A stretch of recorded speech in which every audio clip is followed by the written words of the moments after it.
कि आपको कंसिस्टेंट रहना है। आगे क्या हो गया, कितना नहीं हुआ, उन सब पे फोकस ना करते हुए आगे कंसिस्टेंसी के साथ रेगुलरिटी करनी है।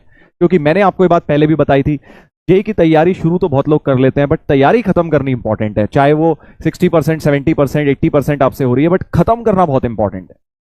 वो गड़बड़ हो जाती है कई बार। हम क्योंकि हमारा बैकलॉग बहुत बन गया है, क्योंकि हमारा बहुत कुछ रह गया है, क्योंकि हमारे नंबर नहीं आ रहे, तो हम रोक देते हैं। रोकना नहीं है, थोड़ा पीछे चलना इज बेटर देन स्टिल रोकना, राइट। तो आप 50-60% जितना हो रहा है उतना करके आगे बढ़ते जाइए, और फिर 10-20% का स्कोप, इंप्रूवमेंट का स्कोप रहता है रिवीजन के टाइम, है ना। तो उतना भी अगर हमने कर लिया है तो हम लोग जेई के लिए फुली इक्विप्ड है आईआईटी जाने के लिए, राइट। ऐसा नहीं होता कि 100% हमारा सिलेबस हो गया, 100% हमसे एक एक टॉपिक बढ़िया से हो गया तभी हम आईआईटी जा पाएंगे, ऐसा नहीं होता।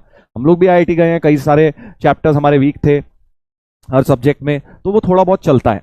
बट इसका ये मतलब नहीं है कि हम रोक ही दें अपनी तैयारी। अपना कंटिन्यू करते रहिए, जितना हो पा रहा है उतना करके आगे बढ़ते जाइए बेटा, राइट। सर मैं बीच में छोड़ दूंगा, ये डिसीजन ले लिया था, मत लो ना। ये डिसीजन तुम्हें क्यों लेने हैं, मुझे ये नहीं समझ आता कि तुम्हें बीच में छोड़ के करना क्या है। ऐसा कोई बहुत ज्यादा तुम्हें कहीं नासा से आया हुआ है, भाई साहब हमें नासा में रिक्वायरमेंट है, इसरो में रिक्वायरमेंट है एक बहुत बड़े साइंटिस्ट की, तो आप जेई की तैयारी छोड़िए वहां आ जाइए, ऐसा तो है नहीं बेटा, है ना। तो अपने को काम यही है लाइफ में अभी, तो क्यों छोड़ना है। जितना हो रहा है उतना कर करा के आगे बढ़ते जाइए। टेंशन हो रही है, अबे टेंशन काहे लेते हो रे। सर पिछला भूल रहे हैं तो बेटा रिवीजन करते रहिए।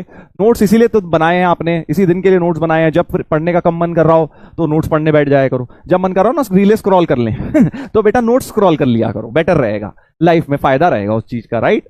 रादर देन रीले स्क्रॉल करने से नोट्स स्क्रॉल कर लिया करो, रिवीजन भी हो जाए।